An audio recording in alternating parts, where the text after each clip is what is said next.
사자가 바나나를 먹을 확률이 얼마나 될까 생각해 보았습니다.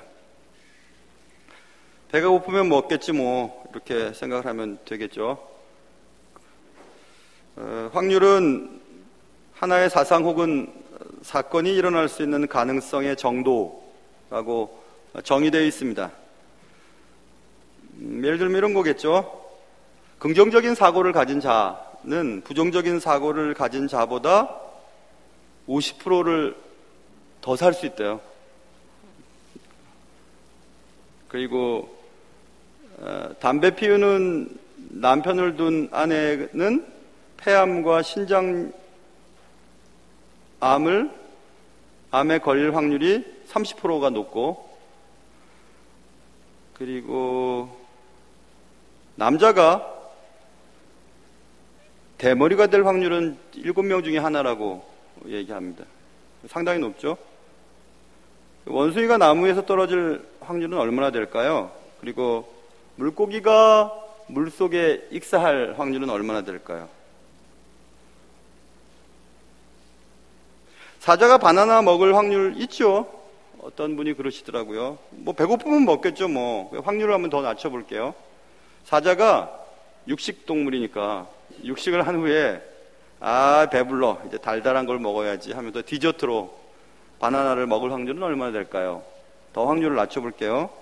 사자가 디저트로 바나나를 까먹는 확률은 얼마나 될까요? 까먹는 확률은.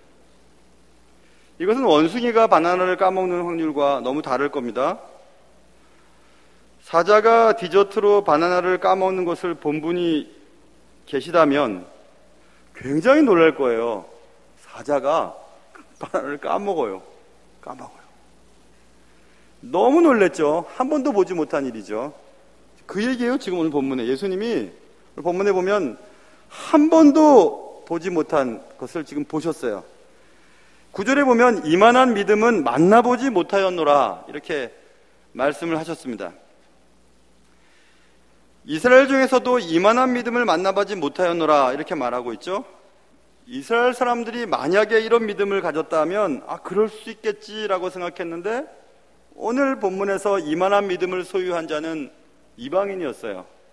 이방인이 이만한 믿음을 갖다니 말도 안 돼. 다시 돌아가면 원숭이가 디저트로 바나나를 까먹는 것을 본 적은 없죠. 그러나 그럴 수도 있습니다. 원숭이니까. 그런데 사자가 디저트로 바나나를 까먹다니 말도 안 돼. 이겁니다. 지금 예수님은 한 번도 만나보지 못한 그 믿음 때문에 매우 놀라셨다고 9절에서 쓰여 있습니다. 예수께서 들으시고 그를 놀랍게 여겼다 이렇게 말씀하고 있습니다. 그리고 그것을 기뻐하시고 기적을 베푸셨음을 말씀하고 있습니다. 기적이 일어날 확률에 대한 얘기를 지금 하려고 하는 것입니다. 높은 확률을 가지면 가능성이 있다라고 말하고요, 확률이 매우 낮으면 불가능해 라고 우리가 얘기하는데, 확률이 매우 없는, 한 번도 본 적이 없는, 예수님께서 기대하지 않았던 그만한 믿음을 소유한 것 때문에 예수님이 놀라셨고 그리고 기적을 베푸셨다 이렇게 오늘 성경은 쓰여 있습니다. 예수님을 놀래킨 믿음은 가버나움에 주둔하고 있던 어떤 백부장의 믿음이었습니다. 여기 백부장이라고 하는 것은 100명의 부하, 100명의 부하를 거느리는 장교를 말해요. 로마 장교, 백부장이에요. 예수님을 놀라게 만들었던 그 백부장의 믿음이 어떻게 눈으로 볼 수 있나요? 손으로 만질 수 있나요? 그러니까 예수님을 놀라게 했던 백부장의 믿음은 백부장의 말과 행동을 통해서 그의 믿음이 드러나게 된다는 것을 알 수 있습니다.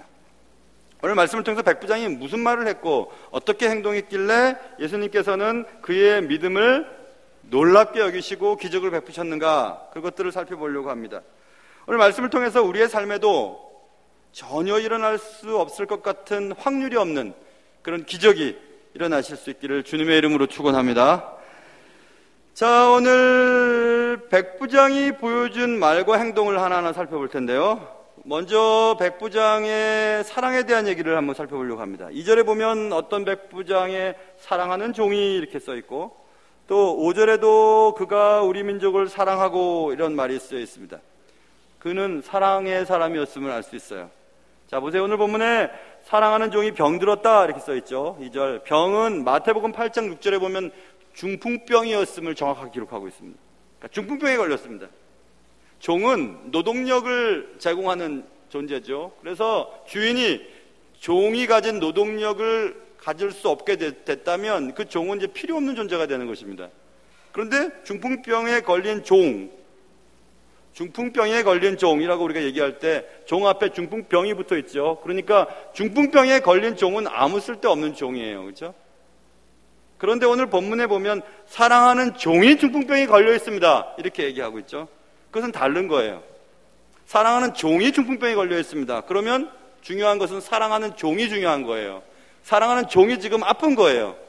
그렇죠. 그래서 그 중풍병자가 걸린 병이 든 사랑하는 종을 위해서 백부장이 지금 예수 그리스도를 초청하는 장면이 오늘 본문에 쓰여 있습니다.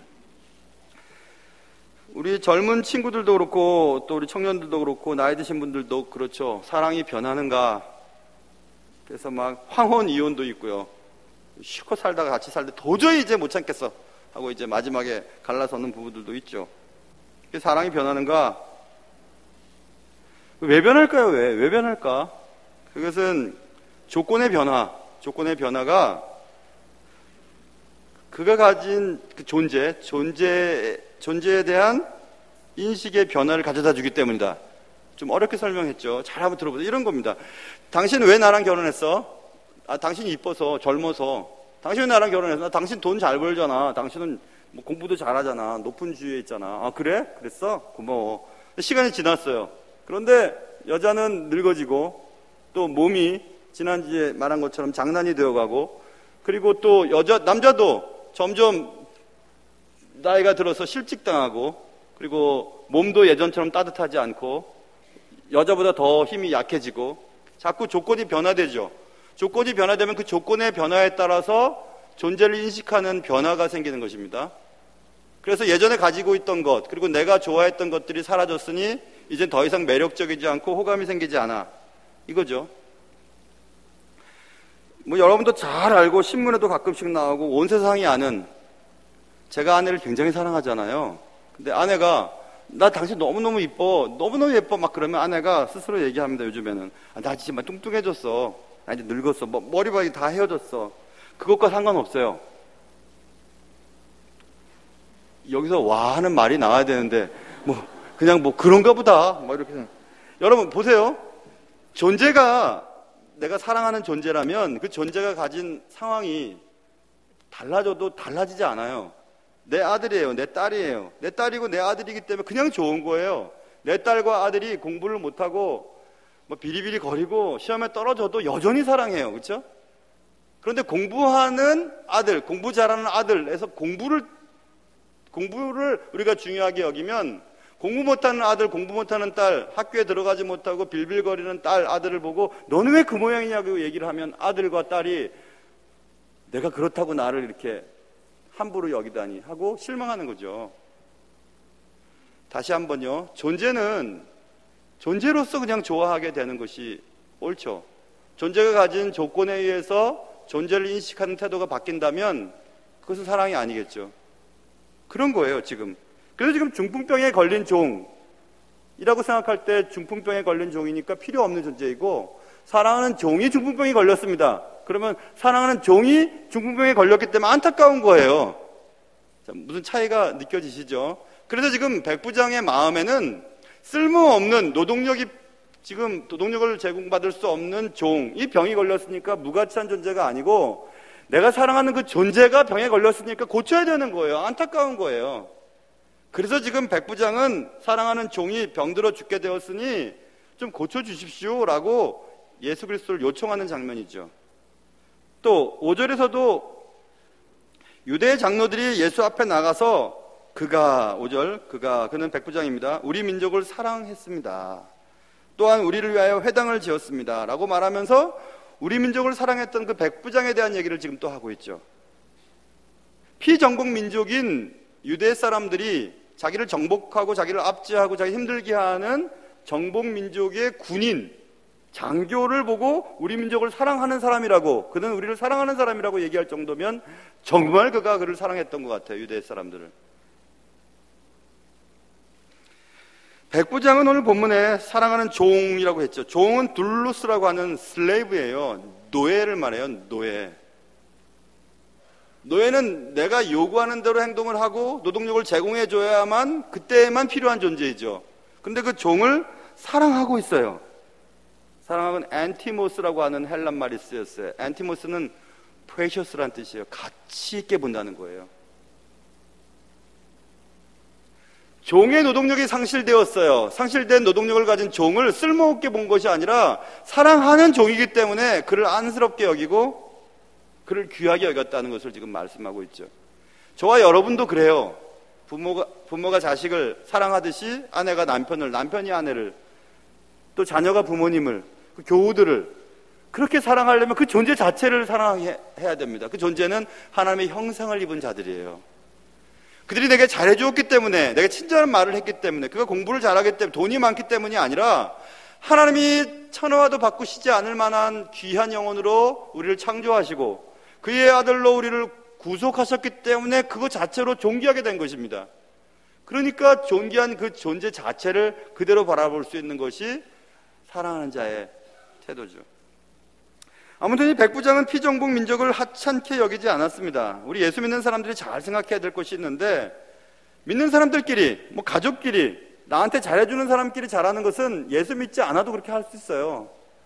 예수 믿는 사람들이 어디 가서 식당이나 어디 가가지고 막 식당에서 일하시는 분들이나 또 자기 직원들, 부하들 이런 사람들한테 함부로 하는 것은 예수 믿는 거 아닙니다. 오늘 본문에 보세요.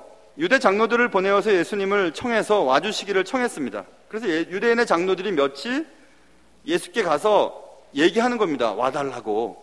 그때 유대인의 장로들이 하는 얘기를 한번 들어보십시오. 4절에 보면 이에 그들이 예수께 나와 간절히 구했다 이것입니다. 간절히 구했어요. 이르되 이 일을 하시는 것이 이 사람에게는 합당합니다 라고 얘기했죠. 여기서 보면 유대 장로들을 로마 장교 백부장이 강압적으로 시켜서 보낸 것이 아니라는 사실을 알 수 있죠. 그냥 보냈으니까 와서 요청하는 것이 아니라 간절히 요청하고 있습니다. 그리고 그 유대 장로들이 예수님 앞에 그렇게 해주시는 것이 마땅합니다. 그렇게 해주셔야 됩니다. 왜냐하면 그는 우리 민족을 사랑했고 우리를 위해 회당을 지어줬거든요. 그러니까 꼭 해주셔야 됩니다. 그렇게 해주셔야 됩니다 하고 간절히 요구하는 것을 보니 단지 백부장의 명령에 의해서 유대 장로들이 움직인 것이 아니라 그는 자발적으로 예수 앞에서 예수를 모셔가기 위해서, 그리고 자신을 보낸 백부장의 종을 구하기 위해서 간절하게 요청하는 장면인 것을 알 수 있습니다. 어감이 그렇죠? 하나님이 제일 좋아하시는 사람이 어떤 사람일까요? 물론 예배하는 분이고, 하나님이 제일 좋아하시는 사람은 사랑이 많은 사람들이에요. 사랑하는 사람들입니다. 야, 가까이 있는 형제도 살아가지 못하면서 네가 예수를 믿는다고 하냐? 그거 아니다. 원수까지도 사랑해라 이렇게 말씀하셨죠. 하나님을 사랑하는 사람, 말씀을 사랑하는 사람, 하나님의 사람들을 사랑하는 사람, 그런 사람들을 하나님이 사랑하십니다. 하나님은 가진 것에 의해서, 배운 것에 의해서, 외모에 의해서, 연령과 성별과 피부색에 의해서 차별하고 차별받는 것을 싫어하십니다. 하나님 한 영혼의 가치를 천하와도 바꿀 수 없다는 말로 우리에게 설명하신 적이 있으셨습니다. 여러분, 언제나 자기보다 못한 자에게 대한 우리의 태도가 우리의 인격이 드러나게 되어 있거든요. 요즘 우리 사회에서 많은 지금 문제들, 많은 문제들이 뭐 때문에 문제가 생겼습니까? 그것은 자신의 자리에서 자기보다 못한 자를 함부로 대함, 욕하고 비도덕적인 행동을 하고, 위격에 의한 문제냐 아니냐, 위력에 의한 문제냐 아니냐, 그런 얘기들을 하는 그 모든 것들 다 어디서 나온 거냐면 자기보다 못한 자에 대해서 자기가 어떤 태도를 보이느냐에 따라 그 사람의 인격이 드러나게 되는 것, 저는 사실입니다. 백부장의 믿음은 타인에 대한 사랑으로 드러났는데 그 타인은 자신의 아들, 딸, 친척이 아니고 종이었어요. 노예였어요. 근데 그 노예를 가치 있게 여겼다는 것을 성경은 계속해서 말해주고 있습니다. 피정복 민족인 유다 민족을 사랑했다고 성경은 말해주고 있어요. 우리 주위를 한번 돌아봐야 됩니다. 우리 예수 믿는 사람들은 소외된 자가 누구인지, 관심받게 사람들이 누구인지 그들을 배려해주고 높여주고 사랑해주고 돌봐줘야 될 필요가 있습니다.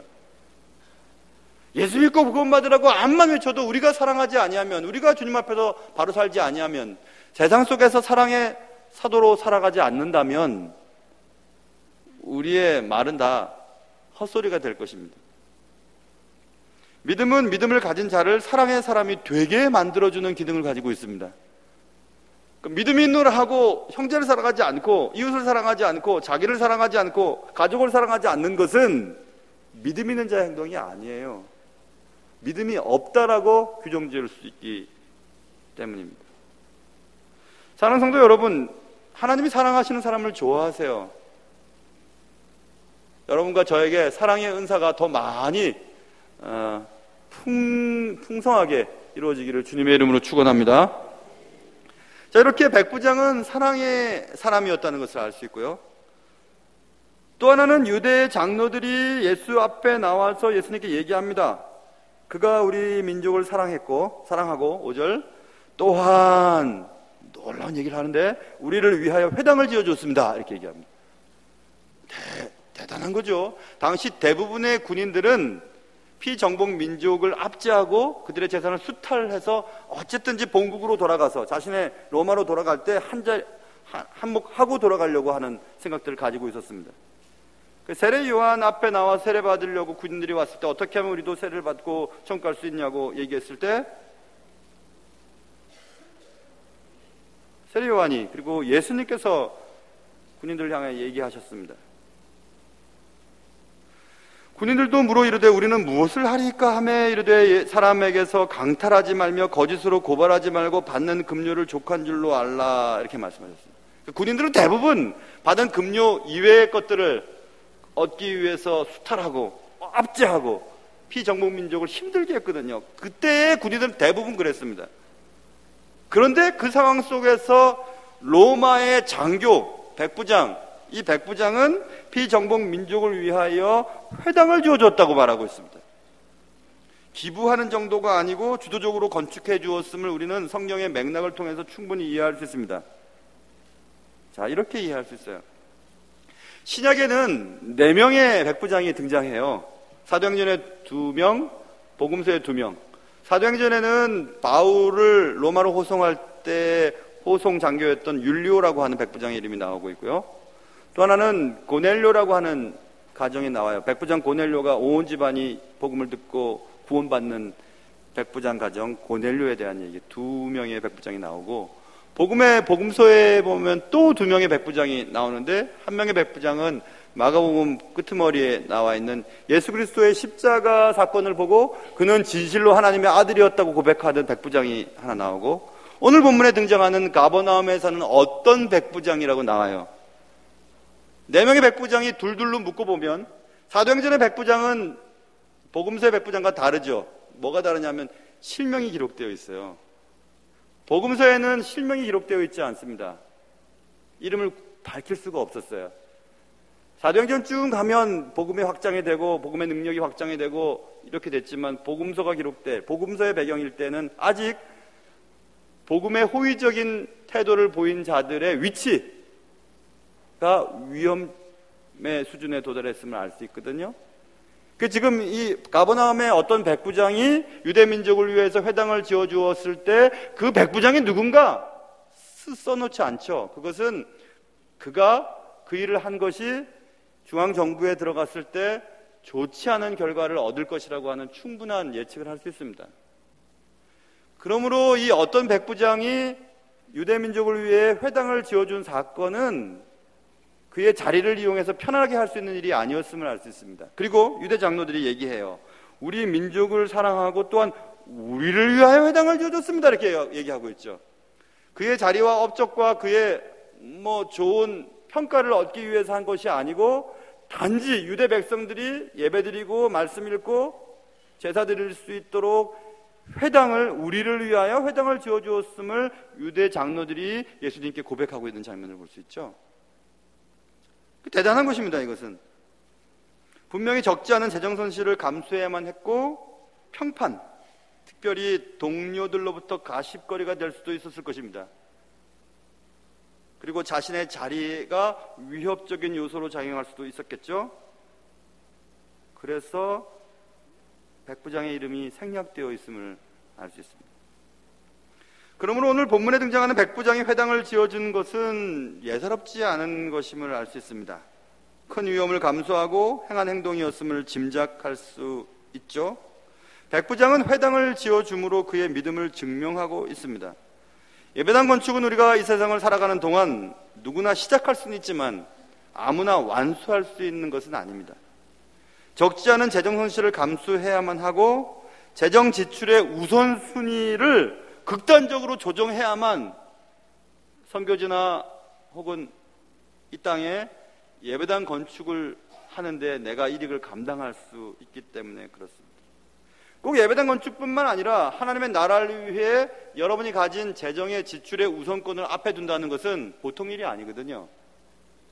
신앙생활을 오래 했다고 해도 한 번도 주의 나라를 위해, 교회를 위해, 하나님의 일을 위해 우리의 가진 것들을 가장 최우선순위에 두고 아주 적극적이고 극단적인 지출을 했던 경험이 없는 분들이 대부분일 겁니다.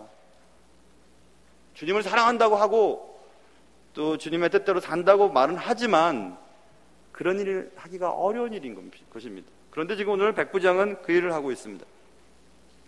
여기서 우리는 나의 재정 사용이 어떤지를 한번 살펴보아야 합니다.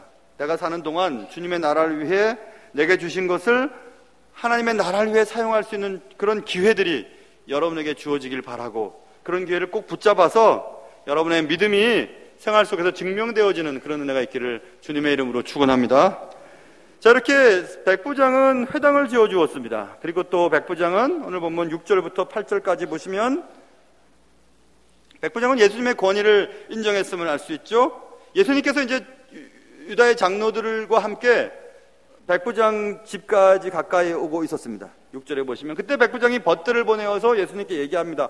들어오실 필요는 없으세요. 수고하지 마세요.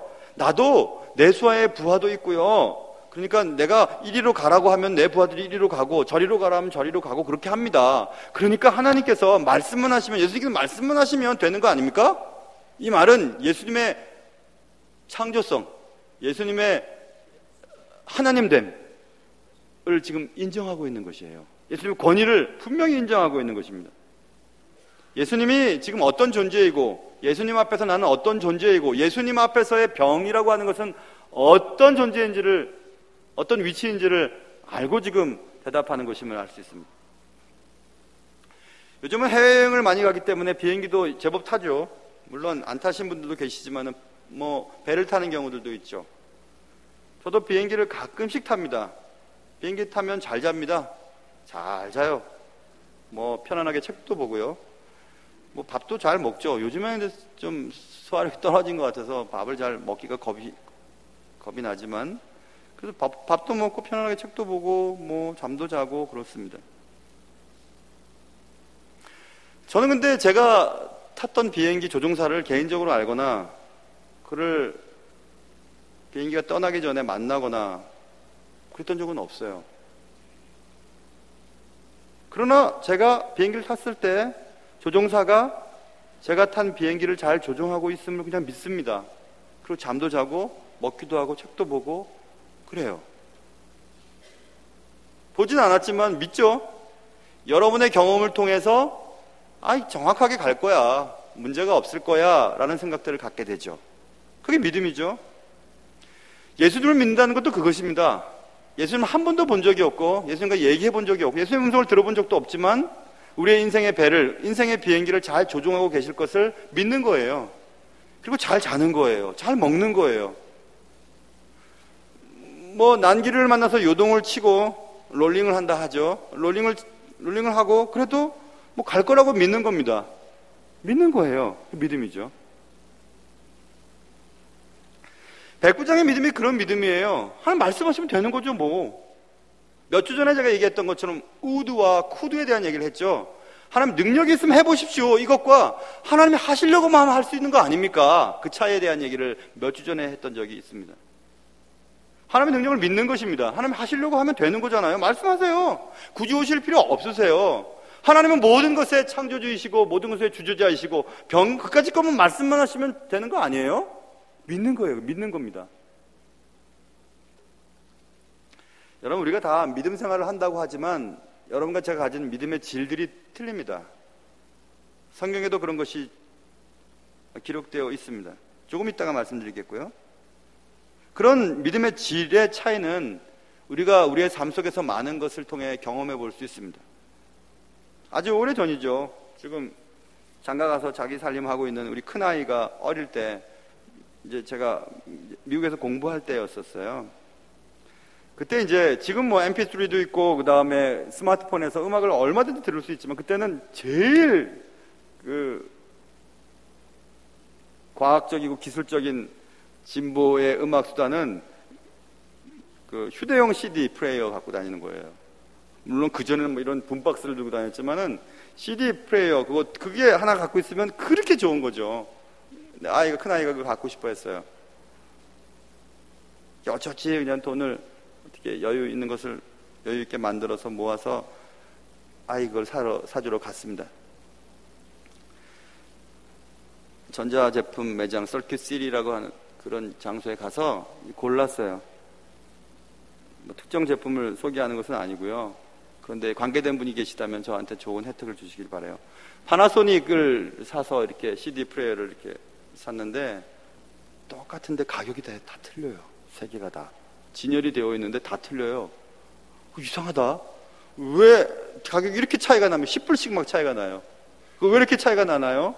그분이 판매하시는 그 판매원이 뒤를 보라고 얘기했어요. 뒤를 봤어요. 뒤 봤더니 메드 인 차이나, 메드 인 타이완, 메드 인 재팬 이렇게 달라요. 우리가 잘 알다시피 메드 인 차이나는 정말 질이 차이가 나잖아요. 그 다음에 타이완, 그 다음에 재팬이잖아요. 근데 다 틀려요, 가격이. 아니, 똑같이 생겼는데 질이 틀리대요. 선택하라는 것입니다. 여러분 다 똑같아요. 여러분 지금 멀쩡하게 앉아 계시잖아요. 뭐 졸고 계신 분도 계시고 고개 숙이신 분도 계시고 다 앉아 계시고 막 계시잖아요. 다 앉아 계시지만 다 틀려요. 들여다보면 다 믿음이 있는 것처럼 보이지만 다 틀려요. 어떻게 알 수 있나요? 믿음의 차이를 어떻게 알 수 있나요? 알 수 있는 방법이 있어요. 잘 들어보세요.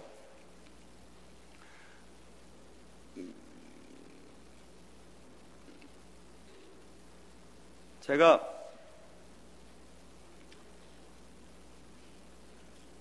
빨리 말 안 하니까 궁금하죠? 제가 스스로 살이 쪘는지 안 쪘는지 무게 안 달아봐도 알아요. 어떻게 하는 줄 아세요? 아침에 일어나서 반지를 껴보면 알아요. 반지가 안 들어갈 때가 있어요. 지금 안 들어가 있잖아요. 그렇죠? 살쪄서 그래요. 몸이 붓거나 그러면 반지를 아무리 끼려고 해도 안 들어가요. 제가 어제 요 근처에 그 음반 가서 이거 어떻게 늘려달라고 했더니 맡기면 한 이틀 걸린다 그래서 내일 맡기려고 해요. 안 들어가면 살찐 거예요. 들어가면 살 빠진 거죠. 근데 안 들어가요. 그래서 옛날 어른들이 나이살이라고 하는 게 그런 것 같아요. 그렇죠? 낫살이 먹은 것 같아요. 죄송합니다. 그런데 어쨌든 그래서 이렇게 반지를 껴보면 알 수 있거든요. 여러분 잘 들어보세요. 이제 여러분이 믿음이 어떤 정도의 질을 가지고 있는지 알 수 있는 방법은 시편 34편에 이런 말이 써 있어요. 다윗이 내가 여호와를 항상 송축하며 내 입술로 항상 찬양하리다 이렇게 써 있어요. 그럼 우리 이 말을 들을 때 아니 어떻게 항상 찬송해? 어떻게 찬송하고 어떻게 항상 기뻐하고 어떻게 항상 좋아해? 안 그럴 때가 많은데 근데 다윗은 항상 찬송하고 항상 송축한대요. 어떻게 그럴 수 있지? 시편 31편에 써 있어요. 이유가 거기에는 여호와여 하고 하나님을 부르고 나는 주께 의지하고 그 다음에 나의 앞날이 주의 손에 있기 때문입니다 이렇게 얘기합니다. 그것을 믿었어요. 다윗은 자신의 앞날이 하나님의 손 안에 완전히 있음을 믿었기 때문에 자기가 생각했던 방식대로 일들이 처리되지 않고 뭐 슬픈 일을 만나고 억울한 일을 당하고 그래도 하나님께서 내 인생을 하나님의 손 안에 붙잡고 계시니까 하나님이 알아서 하시겠지라고 하는 그런 믿음이 있었어요. 그런 믿음 때문에 그는 항상 송축하고 항상 찬송한다고 성경은 다윗은 고백하고 있거든요. 여러분과 제가 믿음이 있는지 없는지는 금방 알 수 있어요. 어떤 상황이 아까도 조건의 변화가 존재를 인식하는 방식의 차이를 보인다고 서두에서 말씀드렸지만 여러분과 제가 여러분의 갖고 계신 모든 일들, 모든 상황이 다 하나님의 손 안에 있음을 믿고 그 상황 가운데서도 하나님 앞에 찬양하고 하나님을 신뢰한다면 여러분 믿음이 있으신 거예요. 그런데 내가 원하는 방식대로 일들이 처리되지 아니하고 기도해도 뭐 해결되지 않고 막 애들은 막 속 썩이고 부모님 건강해서 낫지도 않고 막 어려운 일이 자꾸 생겨요. 그럴 때 여러분의 막 신앙이 푹푹 부어지고 믿음이 툭툭툭 떨어지는 경우들 있죠. 그 믿음이 약한 거예요. 두려워함으로 믿음이 떨어지는 거죠. 그래서 오늘 제가 이제 말씀드리려고 해요. 우리가 가진 믿음의 등급에 대해서 주님이 말씀하신 적이 있으셨는데 마가복음 4장 40절에 너희가 어찌 믿음이 없느냐 이렇게 말씀하신 적이 있으셨어요. 예수님께서. 그러니까 믿음이 있어 보이지만 믿음이 없는 사람이 있어요. 믿음이 없어요. 그러니까 뭐 조그만 문제가 생기면 세상이 꺼져갈 듯이 막 그런 분들이 계세요. 무슨 문제가 나오면 그냥 안 될 것부터 얘기하는 분들이 계세요. 저분 얘기 들으면 모든 게 다 틀어질 것 같아요. 저분 얘기 들으면 막 교회도 망할 것 같고 저분 얘기 들으면 나라도 망할 것 같고 막 그런 분들이 계세요. 뭐 늘 걱정인 거예요. 늘 걱정이에요. 온 세상을 창조하시고 그것을 운행하시고 우리의 작은 부분 큰 부분 온 세상의 지도자의 생각까지도 다 통치하고 움직이고 계시다고 하시는 그런 확신이 우리 속에 있잖아요. 있는데 왜 걱정을 해요? 우리가 걱정해야 될 그런 건 아니죠. 너희가 어찌 믿음이 없느냐라고 말씀하시면 믿음이 없는 사람에 대해서 말씀하신 적이 있으셨고 또 마태복음 14장 31절에 믿음이 적은 자여 왜 의심하였느냐라고 하시면서 믿음이 있지만 적은 믿음을 가진 자가 있다고 또 말씀하세요. 자꾸 의심하고 염려하고 걱정하는 적은 믿음. 또 마태복음 15장에는 주님께서 칭찬하신 아주 큰 믿음이라고 칭찬하신 한 여자에 대한 얘기가 나오는데 그 여자는 귀신 들린 딸을 가진 어머님이었습니다. 예수님 앞에 나와서 예수님 내 딸 고쳐주십시오. 근데 그 여인은 이방인이었어요. 예수님 말씀하십니다. 자녀의 떡을 개들에게 던지는 것이 마땅치 않다 하고 이방인들에게 마치 은혜가 전가되는 것이 옳지 않다는 듯이 예수님 말씀하십니다. 그러자 그 귀신 들린 딸을 가진 여인이 개들도 제 주인의 상에서 떨어지는 부스러기도 먹지 않습니까? 좀 은혜 베풀어 주십시오 라고 얘기를 합니다. 그러자 예수님께서 내 믿음이 크도다 라고 하면서 크다, 메가스라고 하는 단어를 쓰세요. 메가스. 헬란말 메가스는 뭐 우리 영어에서 메가라고 하는 단어 있잖아요. 위대한 뜻이죠. 큰 거죠. 메가스, 페이스, 아주 큰 믿음. 넌 참 큰 믿음을 가졌다고 칭찬해 주시는 장면이 있고 그래서 큰 믿음도 있어요. 큰 믿음이 있어요. 위대한 믿음이 있어요. 그런데 오늘 본문 보세요. 오늘 본문 보면 예수님께서 깜짝 놀라셨어요. 깜짝 놀라셔서 아니 이런 일? 이것은 마치 사자가 바라를 까먹는 것과 같이 정말 깜짝 놀라는 한 번도 보지 못한 그런 것을 보셨어요. 이만한 믿음은 만나지 못하였다. 나 한 번도 이런 믿음은 보지 못했다라고 할 때 이만한이라고 번역된 헬란말 토스토스라고 하는 단어는 so great이라는 뜻이에요. 아까 한 여인의 great라고 하는 그 메가스라고 하는 great이라고 번역되는 큰 믿음보다 진짜 큰 믿음이구나 이 믿음. 그러니까 주님께서 믿음을 칭찬하신 가장 큰 믿음을 오늘 이 백부장에게 주님이 말씀하셨거든요. So great, 대단한 믿음, 진짜 위대한 믿음, 이거 한 번도 보지 못한 믿음, 이건 있을 수 없는 믿음을 내가 봤다 라고 지금 주님이 칭찬하시는 것입니다. 그런 큰 믿음은 예수님을 놀라게 했고 예수님은 그 믿음을 보시고 기뻐하셨고 그 소원을 들어주셨습니다. 그것이 오늘 우리가 살펴본 10번째 기적사건이었습니다. 오늘 본문에 우리가 자세히 살펴보지는 않았으나 오늘 2절에서 어떤 백부장의 사랑하는 종이 병들어 죽게 되었더니 라고 할 때 병들어 죽게 되었더니라는 어감이 약해요. 이 헬라 성경이나 또 물론 영어 성경도 번역에 따라 좀 다르긴 하지만 NIV에서는 about to die, 거의 다 죽었다는 얘기입니다. 킹 제임스 버전에서는 ready to die, 죽을 준비하고 있는 사람이에요. 이제 죽으면 장례는 어떻게 치르고 어떻게 하죠. 지금 그거 얘기하고 있는 그 상황 속에 있는 그 영혼을 하나님이 살려주셔 버리십니다.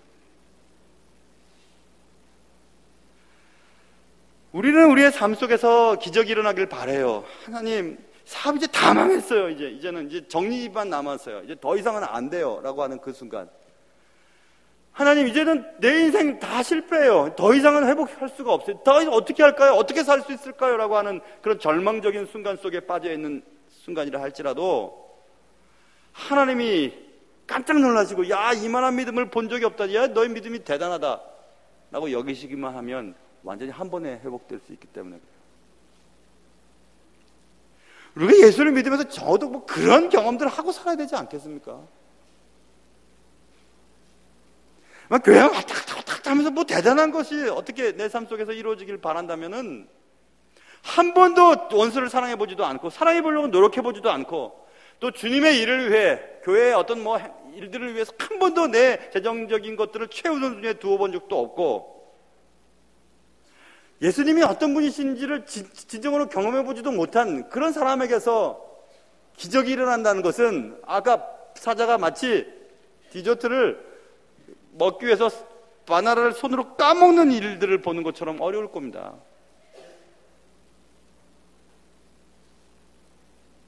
재미가 있어야 믿음 생활도 할 수 있지 않겠어요? 재미가 있어야지. 뭐가 좀 재미가 있어야 신앙생활을 할 수 있을 거 아니겠어요? 그런 믿음이 우리 속에 있는지 한번 살펴봐야 합니다.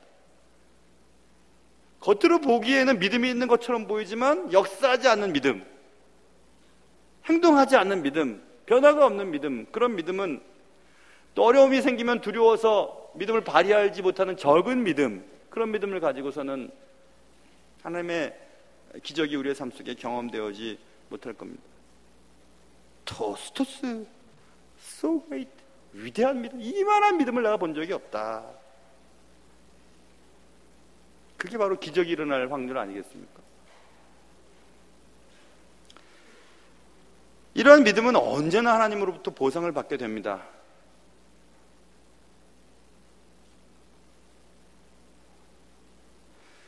우리가 그토록 바라는 우리의 삶이 역전되고 회복되어지고 그런 기적은 우리가 소유한 믿음에 초청을 받아서 우리의 삶을 방문하는 것입니다.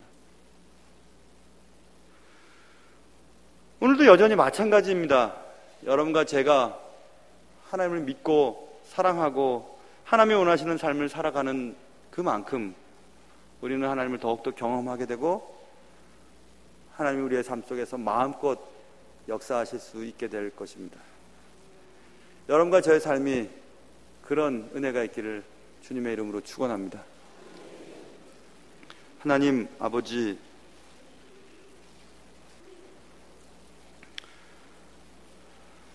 예수를 믿으면 다 된다고 해서 예수를 믿긴 하지만 그냥 말로만 또 혹은 교회만 왔다 갔다 하는 이런 신앙생활을 가지고서는 안 되는 줄 알고 오늘 이 말씀을 주신 줄 압니다. 사랑하는 주님, 사랑이 많은 사람들에게 도와주시옵소서. 또 하나님이 내게 주신 모든 것들 가운데 하나님이 쓰시겠다 하면 언제나 하나님의 일에 제 최우선순위로 내 것을 내려놓을 수 있는 그런 사람이 되게 도와주시옵소서.